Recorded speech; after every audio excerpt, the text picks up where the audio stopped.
Welcome to the Calling the Quarters podcast. This is Season 2, Episode 5. I'm your host, Dean Jones. Today, I'm speaking with Elhoim Leafar, who is an astrologer, dowser, and traditional shaman, devoted for several years to the study and teachings of esoteric subjects through digital platforms and social networks. Elhoim serves as an author, blogger, and a regular columnist for various national and international publications where he writes about neo-paganism, witchcraft, astrology, motivation, and spirituality. They have a new book out. It's out today, Dream Witchery. I take you now to my conversation with the wonderful Elhoim Leafar. Welcome to the Calling the Quarters podcast. I'm your host, Dean Jones. Today, I'm speaking with Elhoim Leafar, who is an astrologer, dowser, and traditional shaman, devoted for several years to the study and teaching of esoteric subjects through digital platforms and social networks. Elhoim, welcome to the podcast. Thank you for welcoming.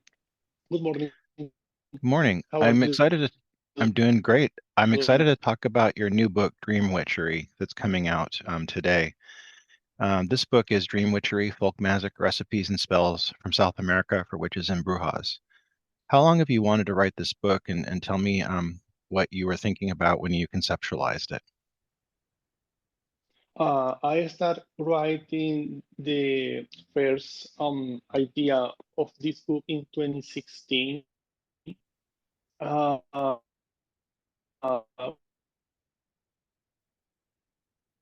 was in that moment a book on dreams magic. Western magic and the Western perspective is totally different to what we do in the indigenous communities. So when I was writing the book, what for me was just a book on dreams magic for multiple editors and authors around there who have the chance to look the book or the manuscript. This was more like a book on indigenous magic.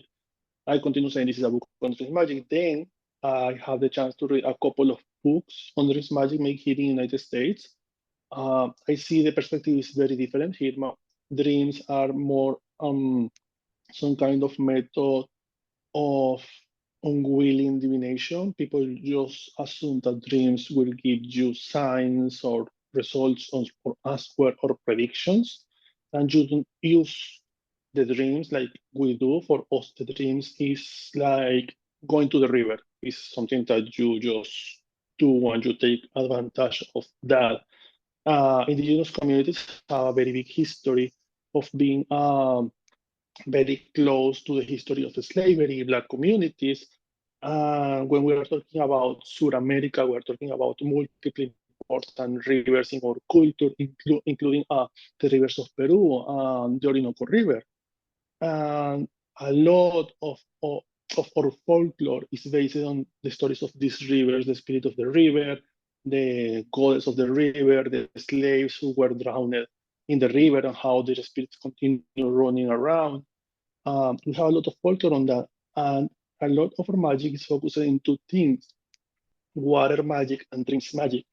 So for me, was a simple book on dreams for people who come from different places, which is not South America. This was more a book about our culture. So I just continue expanding the book. I sent this proposal to multiple publishers and editors. Literally everybody says no. Lewin Worldwide was the one who says, yes, we go to do it. We like the perspective that you're talking about indigenous communities. Is a person who comes from there. I born in Amazonas, Venezuela. I grew up in there. I hang out with the tribes. I learned the language. Actually, what was my first language. So having what for me something that I give for granted for these people is like something very new. So I just try to expand the material and be baited.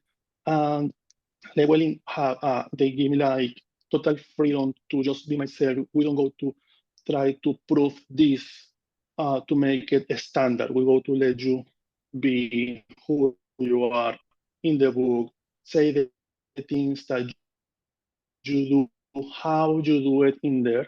we add a little disclaimer in the first pages of the book to clarify, if you are very used to read books on Western magic, probably this content will shock you a little bit because we are a total different culture. That is very important to understand. We are total different people.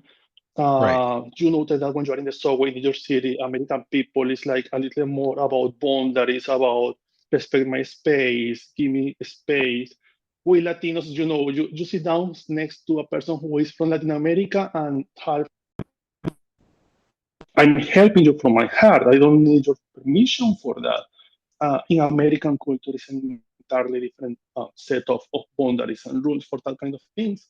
So I need to add all of this context to my disclaimer. Like you will find in this book this kind of spells. I didn't want to remove it, or I didn't want to make the spell standard for you and showing you the spell how we do it in our place. And that was from Llewellyn saying, yes, keep it in that way, was very nice. Do you think you said that you were turned down by a lot of publishers and Llewellyn accepted it? I find that Llewellyn is really changing the way they publish, and they're more acceptable to different types of books. They're not looking for just one cookie cutter type of book. Do you think there's a difference in publishing now where Llewellyn is kind of more open to books that aren't in the mainstream, that are not the traditional cookie cutter kind of pagan book? I'm gonna say something that many people will dislike, but it's a total truth. When I come to America, when I come to United States, being an immigrant 8 years ago, one of the things that many people, I'm talking 20 or 30 people, told me was Llewellyn is not your place. Try with other publishers because Llewellyn just published certain kind of authors. Yeah. The thing is that but then I noted when I was around for the past 8 years that Llewellyn has been like very open to receive Yeah. proposals of everybody and to promote everybody. But because we have this kind of gossip around that you don't need to go there because they just promote this kind of people, nobody tries. So everybody goes in the direction. And when you Right. finally are working with Llewellyn, you see how really open they are. I mean, in the mails that I exchange practically every week with the editor, with the proofreader, with all of these amazing people working in the book, everybody is so accepting and so open-minded and so like, this is your topic. We don't know about this. You need to explain to us so we can make the proofreading for you adequate for the reader and adequate for you because we need to respect your culture. We want to respect your voice. We want to respect your language. We don't want to do something awful here. And that is something Yeah. that for me, being Latino, being published many times before with other different publishers, this was like a total new feeling for me because when you are Latino in America, especially after the past 8 years, you are starting to feel like you, in some way, the book continue being authentic. The book, anything in the book, I had the chance to invite a lot of because I wanted to add different perceptions from different cultures, from different places, and we reach nurturing authors from France, from England, from Costa Rica, people from Brazil. This is how other people do it in Europe or in United Kingdom or in Puerto Rico. And also, let me put here the stories of our tribal communities and how they develop these different spells and what these spells mean for you. Because if you read a book on this magic from a Western perspective, multiple times the author, some kind of anthropologist or expert in the topic, will say to you, oh, in Amazonas, they do this, so do it. Nobody's explaining why people in Amazonas is doing that. You just assume that, oh, because they do it, this should work. Because it's some Yeah. kind of weird idea that, oh, it's Amazonas, so it's a magical place, so this should work. And we have stories of why this work. Why you are using the water from the river? Well, we are using the water from the river because our communities, our ancestors, a lot of slaves were drowned in that specific river, and that energy and that sadness and that history is powerful and is in there in that water. And why you are using this kind of snake skin for this amulet? We are using that piece of the skin from the snake because these snakes represent this for these communities, but also represent this other concept for this other entirely different tribe who live across the river. So it's a lot of information in there that I have the chance to put in the book. What do you want your if people read this book and take away anything from this book, what do you want the main concept to be? I want, essentially, in some way, first of all, I wanted to do a book that nobody has made it before. Like, I don't want to read again. People in Venezuela do this kind of spells just because I wanted to add that. And in some way, I think that when people read it, they will learn to differentiate when someone with expertise on something is talking and when someone with not expertise is talking about something. I want people have the encourage to research more about why we are doing things, because I started taking English classes in 2016 or 17, was very close to COVID. Then around 2019, I started reading books in English.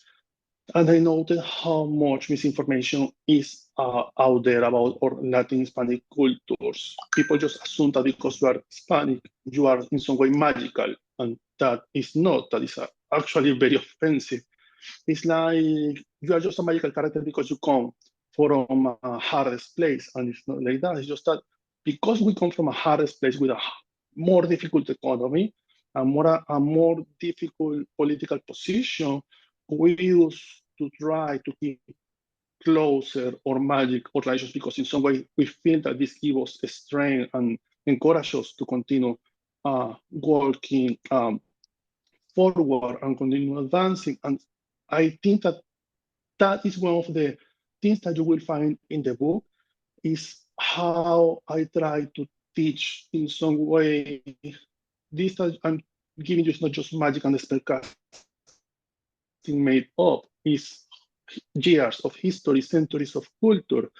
It's also a lot of research, constant research, because I need to translate myself, my own words from Spanish and from Portuguese and from Wayo to English. And I continue working and editing and asking questions to my mom. Like, we have this spell that works in this way, but in the book I need to add it. But here in America, they don't have this air. For which kind of plan I could replace it to recommend this to the people who want to feel encouraged to make this same spell. And it's a lot of research and constant conversation with a lot of people. I think that when you read the book, you will find that, like, oh, I need to research more about the things I'm doing and why I'm doing it. It's like when you read multiple books on magic says to you, oh, you have the full moon, so make a lot of spellcasting, but why with the full moon and not with the new moon? Oh, it's Tuesday 13, this is a bad luck day, but why? Why is the whole concept of this bad luck day? I mean, I want people to research, because when you research and you understand the root of the magic, you don't work just with the leaves from the tree, you're starting to work with the roots directly from the air, from the land. You put dirt in your hands and you work with something more powerful. But to work on that, you need to understand which is the root of this information. Why is this working for me or not working for me? In 2021, you published Manifestation Magic, 21 Rituals, Spells, and Amulets for Abundance, Prosperity, and Wealth. I'm curious about this book and want to know more. What can you tell us about why you wrote this and what readers can learn from this book? So I came from a very complicated place financially. My family don't grow up with a lot of money, but my family is filled with magical practitioners. Everybody in house practice magic, brujeria, witchcraft, spiritism, some kind of energy work. In our communities, in Latin communities, this is pretty common. You always have some kind of bruja or witch in the family who read leaves and tarot and read the stars and make spells for money. This is very common, but my family particularly have a lot of practitioners. Anyway, even with my mom being so popular, because my mom is very popular in my country, she's in radio interviews and newspapers and everything. She's some kind of the famous white witch in there. We never had a lot of money. We grow up in a very complicated system in a very complicated position. My mom have too many children. My grandma have too many children too. So we are a very big family with not so much to share, except for magic and tradition. But we don't have a lot of money. I am the first and the one children of my mom who go to college. When I moved to United States, I think that things will be automatically different because the American dream. And when I arrived here, I just have $15 in my pocket. That's the story, because migration in Venezuela don't let you go out with more than $20 in cash. If you go out with more than $20 in cash, they will put you in jail because it's literally illegal. You should have the money in your bank account, which is impossible if you have never left the country. So you don't have That bank sounds like a accounts outside. catch-22. Exactly. It's very weird. So I have some cash. I changed it one day before to get to the airport. I make $15. I arrive in United States with $15. My mom is like this thing that you need to arrive with some more cash in your hand, so cash will always be with you. And I try to have some cash, but I don't have American bank account. I just have $15 in my pocket. I make the whole travel, were like 18 hours. I arrive in Atlanta. I make the transfer to New York. I was hungry. I wanted to drink something, but I don't want to use this money. I arrived in America in August of 2015. I really just have $15 in my pocket. I don't have lawyers. I don't have friends here in New York. I don't have even the contact with lawyers. I didn't talk the language. It was a total very good adventure. I arrived and I started working. I work in factories. I work in restaurants. I was a dishwasher. I started writing my books. I was selling charm bags and spell castings in a plaza in New York. I did all the immigrant stuff that in some way you need to do because it's like our tradition. We need to do it. It's the test. But in some way, I figured out working money magic constantly. Every time I have more clients, and many of my clients are very great, and they always overpay me in some way. I started doing readings, and people always get back with friends, with their husband, with their wife, with their children. I need you to read if my children will go in the college. I need you to read if I'm going to take this position in the work. I make very good position financially just doing magic. I could quit to my other jobs and just remain doing magic. So in a certain moment, I say, I think in some way I master what I need to do here. And I continue noticing that in the magical community, people have a problem about taboo related with money magic. It's like we are magical, we don't talk about money. We are spiritual, we don't talk about money. We are work with energy, but we don't talk about money. It's that very weird perception. It's like we are so spiritual, so free thinking, but we have this taboo about money. We can talk about that. And when you see the whole magical community, the whole environment, you see people go to these events and the stores and buying crystals and buying stuff, but they are not financially well.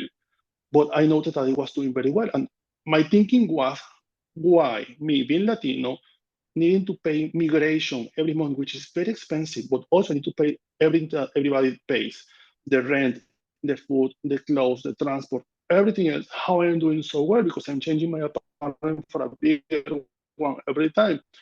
Uh, so I write down the spells, the money spells that I do for my clients more often, especially because many of my clients are store owners, club owners, and restaurant owners in your city. So I write down this spells and I say I have in total 21 spells of money. Maybe if I explain these 21 spells and I make a whole workshop on this, people will like it and people can use this for their own practice. And I am having the whole book just made. So I send the proposal to my editor and they say yes, and we make the book. And my whole promotion has been all the time. This is not just the mindset of you sit down and let the law of attraction brings to you because maybe you are depressed and you don't feel like in the mood to work with the law of attraction right now because you are very depressed. It's more than your state of mind. It's literally your brain saying to you, I don't want to work today. I don't want this shit. It's that. Maybe you have anxiety. Maybe you are not feeling well.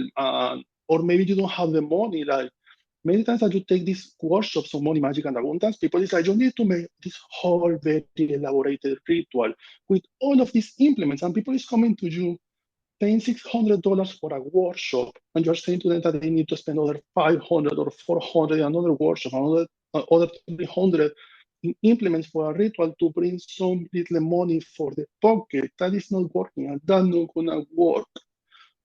So I make the whole book like some kind of seminar, starting from zero. What is magic? What is money? Why we have to talk about money? Why your money rituals are not working? Why all of these money rituals are wrongly written? Why all of these books on money magic are wrong? Because many times they just say very basic stuff to you.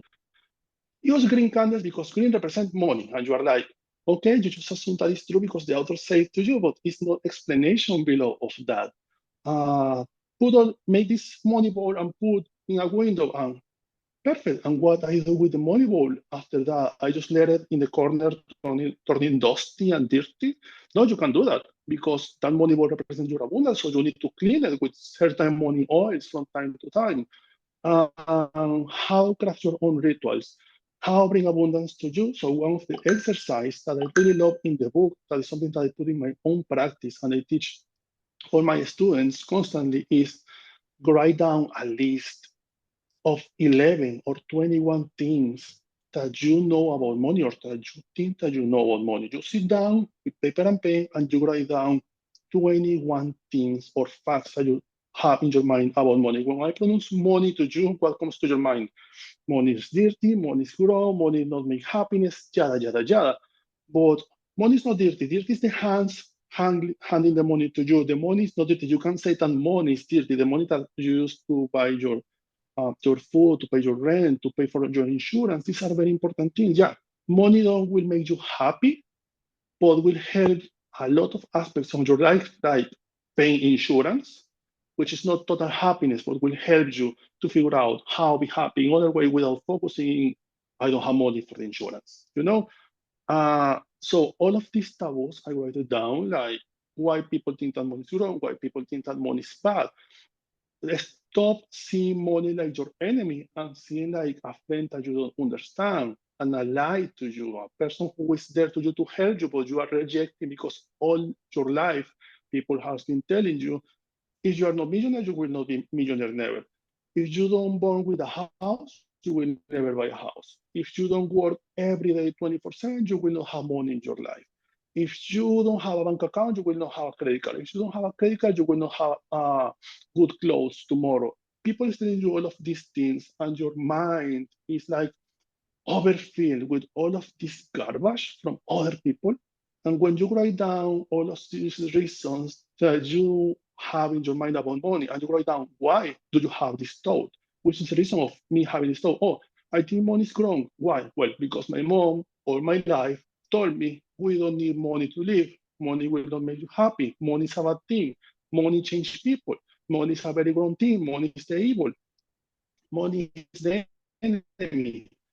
So all these things that I have in my mind is not mine, it's from my mom. So I choose to reject all of this information and try to understand money in a different way.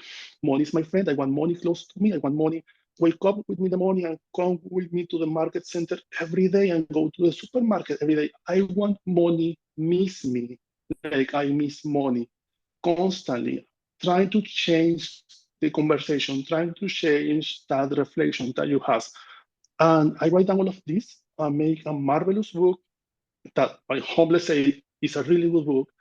And I think that did very well in the market.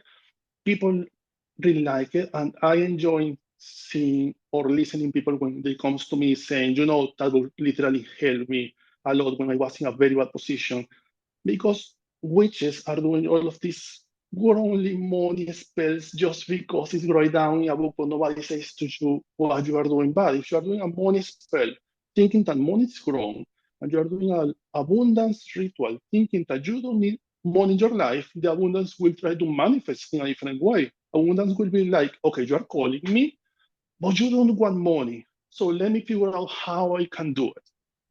Instead, if you do an abundance ritual, thinking money will help me a lot, the money will flow to you because you are conjuring without any fear, without any taboo in your mind. So the money will arrive and you can use the money to pay for your credit cards, to pay for your insurance. So you can focus your mind in other things that actually makes you happy. And it's not the money, it's other things, but money will take care of those other things. You don't need to be millionaire, but it's very nice having some money that you can use to help yourself, to pay your rent, to live better, and to help the people that you like and the people that you love, like your loved ones, like if your mom or your dad don't have an insurance and they need the money right now for a medical thing, it's very nice having the money in your hands to help. Not to say, oh, I have money, I'm happy. No, it's not. This not will make you happy, but will give you a little more of time, of life with your mom and your dad who are probably very sick. You know, it's that understanding of money is not your enemy. Whole society has made the idea of money is your enemy. No, the millionaires maybe can be your enemies. Billionaires are totally your enemies, but not the money. Money is just a tool that we don't have access, and we need to try to figure out the access to the money physically and metaphysically in some kind of way.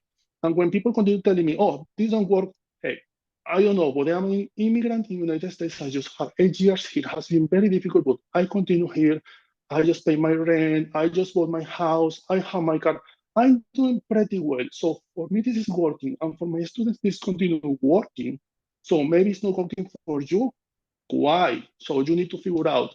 I'm not saying that you have the last voice on the topic, but maybe something in your own mind that is keeping you like very away to take the abundance, the money, the prosperity that is literally in there. Like my mom always say, the money is out there in the wild. We just need to find it. But the money is in there. I want to ask you, you talked a little bit earlier about your mother. You're originally from South America and learned from your mother and sisters various forms of divination as well as healing practices. Can we talk about that a little bit and when this training became for you? Yes, I don't know exactly when the training start. But I have said this before. My like oldest memory related with witchcraft or brujeria was I was very child, like 5 or 6, and I was in this ritual with the neighbors who live upstairs. Uh, they were doing some kind of ritual, it was some kind of party, and everybody was dancing, and they have drums, and they had a lot of liquor. People were drinking a lot. They spit liquor around for some reason, and they put some necklaces on you, and they dress you in red and paint your face, and you are dancing in the middle of the ritual. That is my oldest memory. Then when I grow up, I understand, oh, I was being initiated. Oh, I didn't know it. Uh, that for us is like what is for Catholic Western people, the Baptist, when you are Catholic, this was our thing. Then after that, we moved to the city. And when we moved to the city, I remember my mom telling me, you know, the city is entirely different to the tribes. You don't have many trees. It's not so green. It's more buildings. We don't talk about things like magic. We don't talk the old language. We don't talk about gods and goddesses. We don't talk about these kind of things. These people have one God. That God makes everything for them. Don't make mad that God. Don't name any other God because they will be very mad at you. Uh, just that behave very well. And for me, it was like, okay, you are sending me to some kind of little hell that I don't really understand. I was like 9 or 10 years old. And when I started going to the school, to the regular school, with what now I know that that people, I know that all of these people have a different belief than mine. They have one God who makes everything. I have so many gods. So I really don't remember when I started the training, but it's something that was always in there in some way.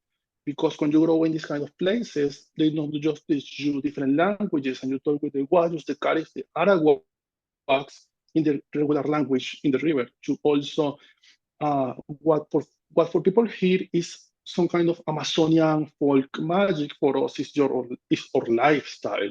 You Yeah. bless the food before to eat, and you wash yourself in the river. People here is like, oh, you go to the Amazonas and you take a shower in the river for purification. And for us, it's like we take the shower in the river because we don't have showers. Yeah. Just that.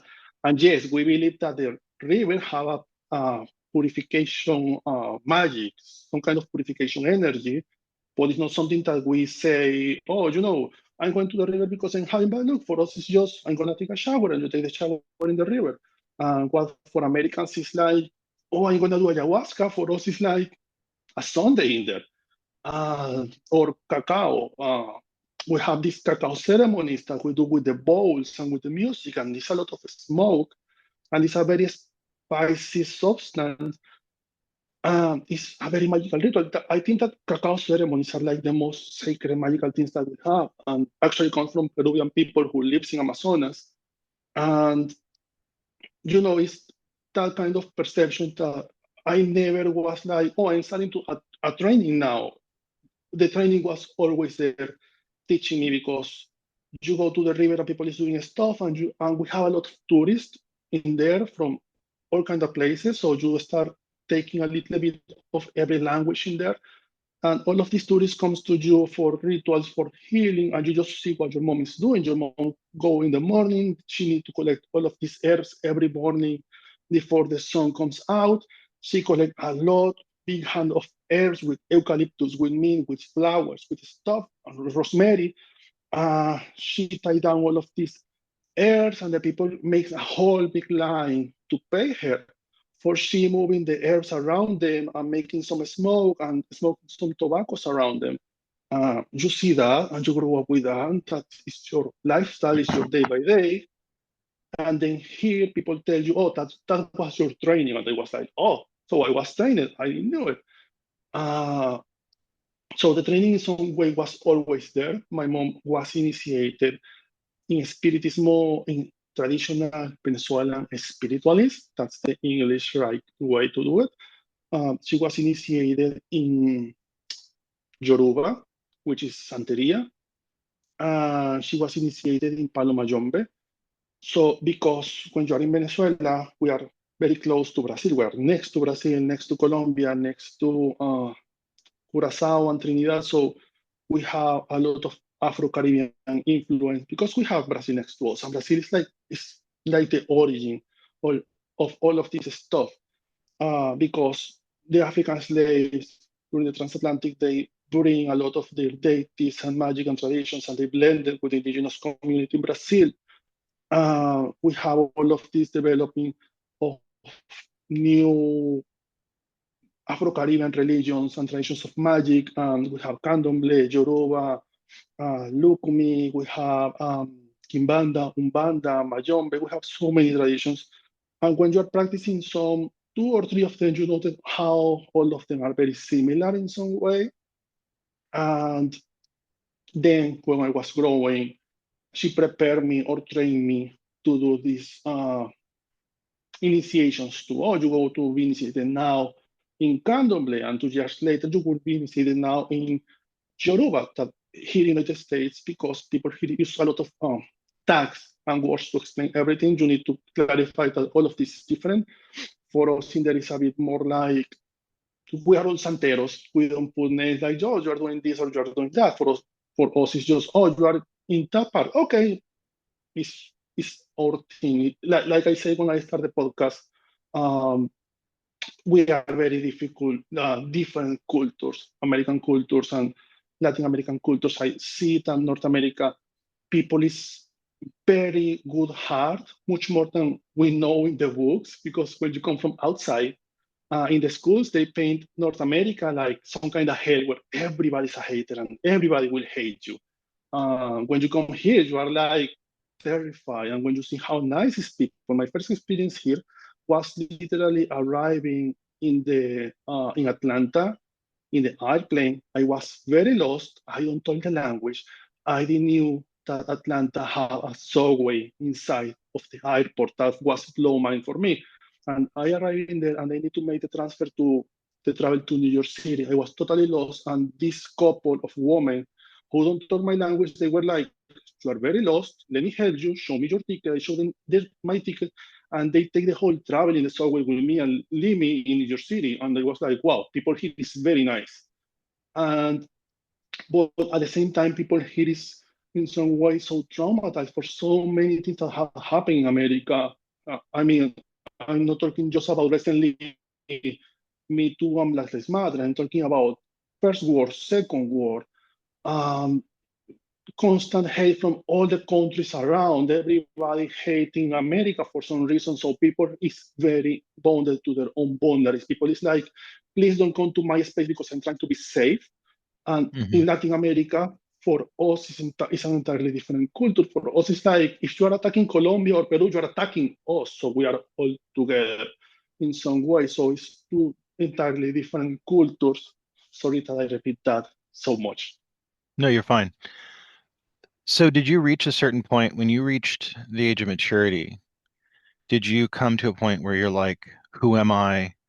What do I want to do when I'm older? Was it just something, was it a continuum from your training when you were young, or did you reach a point where you had to think, what do I want to do? Or was it just something that was part of who you are and you just kept doing it? For a long time when I was in college, I wanted just to like study college and after high school, make college and graduate and take a regular job. But you need to do the things that make you feel love, that make you feel useful, like, oh, I'm doing something for other people and I'm feeling this something great for me. So my work never was like something very nice. It was advertising and marketing, which is a lot of creativity, but it's not like something really to fulfill your soul. Uh, but all the time I continued working with my mom. When I was in high school, I continued helping her doing spell work for clients, and I started my tarot readings in that moment. Then when I was in college and we didn't have the money to continue paying for college, I have a job, but also I was selling charms and I was doing readings in different places and offering classes. So this continued just being some kind of tradition for me. I come to America and I continue keeping this tradition, like doing readings, trying to do better, trying to do charms. People here have a different kind of energy, different kind of magic, different elements, different plants, different crystals, different minerals. The energy feels different, so try to work with this and trying to bring the best from these people using their own magic. So I just continue learning and learning and learning. And in some way, this has been like progressive, like you just continue doing your thing, and it's what I continue doing now. And now I see myself like in 30 years, I will really like to continue doing this. I would really like to continue having clients coming to my home, doing readings, doing spell work, doing cleansings and stuff. I think that that is what I really want to do. I never had the awakening. I feel like in some way I was always trained just to be where I am. Did you ever feel at any time that you needed to hide this from other people? Did you ever worry about any kind of negative repercussion in your life from your spiritual identity and who you are? Just here in the United States, because migration can be very complicated. Yeah. So when they ask you questions, you are like, you need to explain in many possible ways that the herbs that you are using is not a drug. The things that you are saying to people are not satanic things because Satan, the devil is not part of my religion, tradition, or faith. It's not something in which I believe. Uh, when you're in Latin America, it's like something very common. If you travel a lot of these countries, you will know that in any of these countries, you will know that every family have that uncle or that auntie who make teas and read the leaves and read the tarot, and she make interpretation of the dreams. But here, when you know that migration is like watching your Facebook, Instagram, Twitter every day, you are like, okay, I need to be very careful of the information that I put out there because they can use anything that you put out there against you. So in some way, I back down a lot, mostly on my socials. Like, it's a lot of things I would like to share, but because I'm not an American person, I mean, I'm not sure here in any moment they can just take me out. So I'm like, oh, I want to post. Oh, I know this post is something that people will like to read. This is something that they will love to put into practice, but this can be very complicated to understand. So I'd rather not to put this out there. So many times I just back down myself, like, keep that for, I don't know, in 11 years you can share it, but not right now. You worked with several covens in the United States before you turned to the Yoruba tradition. Can you talk about that time period and what you maybe got out of the covens and what you were lacking that made you want to go towards the Yoruba tradition?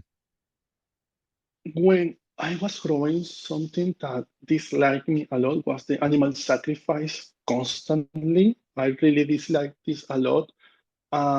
Even when I visit my grandma, she had all of these animals in house. She had pigs, chickens, dogs, all kind of animals, like 12 different kind of animals in her house. But when you grow up with that and you see that people sacrifice so many animals for the religion, you feel like, at least for me, this was like, I don't want to be part of this. So I Yeah. continue doing the training, I continue doing the cleansings, I continue burning tobacco, all of these kind of things, but I didn't want to do anything related with animals. When I arrived at the time of my initiation, I say, no, I don't want to take it.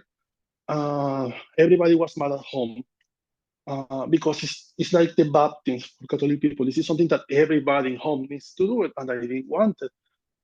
So I start learning about Wicca, and I have this high priestess who come from England. She was living in England for around 6 years, and she come back to Venezuela because her husband passed away in England. So she tried to create her own coven in Venezuela, and I start being part of this coven. And after that coven, I started being part of another coven. Then I make my own coven with my friends, which was something of just some months because we were working. So the schedule was very complicated. But I continued learning a lot about Wiccan traditions, and that was very fulfilling. Like the perception of how you can venerate nature, the cycles of the moon, the cycles in the sky, the change of seasons constantly. And that for me was very nurturing, was some kind of escape that I needed. Like, I want to continue practicing magic because magic for me is something very real, something that I can touch and feel. It's not something that I just read in the books. But I don't want to be part of this path. I don't want to see animals dying. So I just moved to the Wiccan community for a long time, for around 7 years. After that, I learned, I remember this conversation. The high priestess was talking with someone in the group saying, oh, you need to work to learn from Santeros because they learn a lot, they know a lot. People who practice Yoruba, they read these books and they have so much training. And nobody in the coven knew that I was part of the Yoruba tradition because I never say it. And I was there 7 years and I never said to them. So when I learned that, I was like, wow, they really admire what we do, something that I don't. Then when I go out of the coven, uh, because I was moving again and I was having a new job in a new city, I in some way try to reconnect with the root. I start reading books on Black history and slavery, and then I understand why the animal sacrifice was something so important that really nobody enjoys, but people continue doing it because the perception from outside for people is you do sacrifice animals, so you take the animal, you kill it, and just that. And people just think that we are doing that, but no, actually, when you go and order a burger in any restaurant, they bring you some kind of meat that you don't are sure how much time that was in the freezer. You are not sure Yeah. even from which part of the animal this comes, from what farm. You don't know anything, but you are eating that food anyway. You are putting that inside of you. The difference with sacrifice animals for our deities is that you have this little farm where all the chickens, from the moment that they born, they are protected and vaccinated and fed and nurtured because they will be sacrificed for the deity, so nobody never hurt any of these chickens. And then the day of the sacrifice arrives for a ritual, an initiation, whatever. They take the chicken, they pray to the chicken, they pray and make a whole ritual that we believe will take out the pain from the animal before the ritual. We have like several techniques to make the sacrifice in the most painless, fast possible way. And when we do it, this animal, which is offered to the deity, will after that prepare to make food for every person present during the ritual. So at the end of the day, we will eat the food with the deity. So when I finally understand that and understand that this was a remaining from Black history, from the slaves, they need to sacrifice the one animal deity for that. And when I understand that, was like, it's better literally eat the food from the sacrifice than eat the food from the restaurant. So I just like reconnect with this truth. And even when I don't make animal sacrifices because I didn't take that ritual that you need to do to being able to do the sacrifice, I finally have respect for that. Like what I'm saying no from a very superficial reason. Oh, this looks disgusting. It's actually a lot of history, and you're connecting with your ancestors in some way. You're honoring the dates of these slaves. You are, because many of them didn't have to pray, or you are in some way healing the whole nature of the place. You're healing the slave spirit and let them advance to the next state. So for me, that was the moment I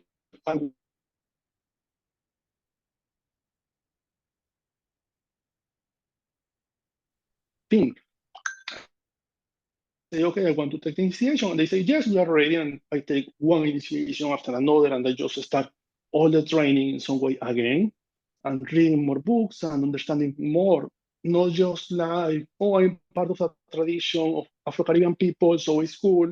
Was more like I'm part of all of these years of history, trauma, slavery, racism, and in some way, in every ritual that you are doing, every candle that you are lighting, every time that you smoke some incense, every time that you do something, you are honoring the land, the history, you are healing the past, because it's important to understand that when the natives, the ships arrives in America, this was a lot of pain and a lot of trauma, and which every ritual that you are doing, you are in some way healing the whole land and saying to the spirit, sorry for this, we are now working together, please take this food, please take this offering, this light, this incense, let me honor you for all the pain that our ancestors caused to you in some way.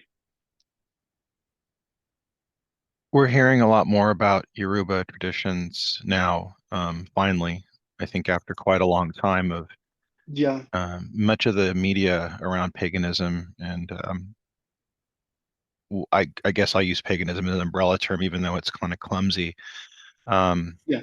we're finally seeing a lot more now that's not specifically based on Western ideas or European ideas of magic.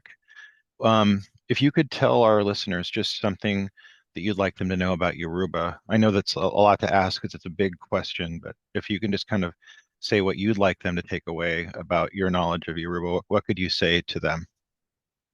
Uh, Yoruba, which for us is not just a tradition, it's also a language that we talk in the rituals, uh, is some kind of perspective out there that you can have a Black religion without Black people. I'm not part of that perspective because I raising the abuse of against the Black community, discriminate people. I think that the deities should be happy and proud to have more people praying to them, especially very honest, nice people who is looking for their path. I think that Yoruba should be a bit more open and less discriminatory, because discrimination doesn't go anywhere. We can complain that people don't understand our religion or tradition, and we can't complain that people is constantly attacking us if you don't tell them or show them what exactly they are attacking, because they are obviously attacking you from their ignorance. So you show them a Yeah. little bit more about what we are doing, they will understand, and they will say, okay, you are not venerating the devil, you are doing something different, so I can't stop discriminating you. So I think that I respect all the practitioners in my traditions, whether they are white, European, Asian. I don't have any problem with anyone. Always that they has been trained and they has been initiated for someone who actually comes from the tradition. Uh, if you were initiated and you were trained, I'm not the person to say that you don't belong here, because our deities at the end of the day comes from Africa and we are in America. So I can't argue against anyone. If you come to me saying, I am French Italian and I want to learn Yoruba, but I will say, okay, if you promise to keep the secrets, I will teach you whatever you want to learn. Because Yeah. I am not the person qualified to say no. And I don't think that anybody here is qualified to say no, because at the end of the day, we are all humans. We all go to die in any moment. The deities will continue here. Now that your book Dream Magic is out, what's next for you? Um, Promotion, a lot of promotion. I want to promote this book. I want to, uh, something that I really love to do in this book was inviting people, because for years I was creating this career, this Instagram space, this Facebook space, the whole virtual community where I want to everybody feels like they are part, because it's people who are black and they say I can be Wiccan because Wiccans don't like me because I'm black. Are people who are white and says to me, I want to learn about this, but people don't want to teach me because I look white. And I have been working very hard behind cameras, trying to create a safe, diverse, respectful environment. And now that the book is out, I want everybody see like, okay, he's immigrant, he's from South America, he's gay, he could do it, I can. That's the goal. If I could go against homophobia, against the racism, against the discrimination, against all the obstacles, and do it, you can do it. You can venerate whatever your family practice. If you remember any spell, any ritual that your grandma who was, I don't know, Swiss, Italian, Norwegian, Australian, whatever. She remember that she was praying, I don't know, to the stars. You can do that. That is part of your magic. It's in your blood. You can do it. Make it a thing. Reconnect with the spirit of your grandma, reconnect with the spirit of your ancestors, reconnect with the spirit of your land, from wherever you come, and trying to put all of that together and do your own magic, because it's a lot of magic out there. And it's a lot of branch of magic. The thing is, people is more focused in the brands than in the practice. And I think that everybody should have their individual practice, and every individual practice is valid. Whatever you do, your rituals every full moon. Or maybe you say, I don't want to train anything, I just want to read the books. And that is a very valid practice that you should be able to do. I just want that everybody does their thing and they feel comfortable. And in the same way that a lot of people say to me, no, we don't go to publish this book, and I continue doing it. I want people say, I'm gonna do this, whatever you think, whatever you say, I'm gonna do my thing. I'm gonna reconnect with my roots. I'm gonna take my magic. I'm gonna reclaim my power. I'm gonna use the power of my ancestors, and I'm gonna put all of this together, and I'm gonna do my own thing, whatever you like it or not. Elhoim, I want to thank you for being on the podcast today.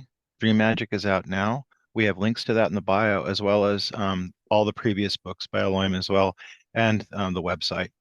Thanks for being on the podcast. I really am very honored to be able to talk to you.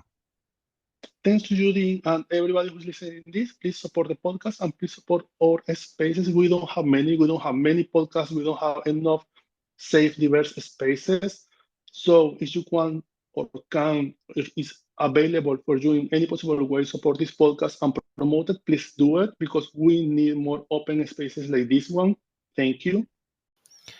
That was my conversation with Elhoim Leafar. His new book, Dream Witchery, is out today. We have links to this book in the bio, and you can look at his other books through links in the bio as well. Next week, we'll be speaking with Charles Harrington about his new Tarot of the Vampires deck. Until then, may you have a blessed week.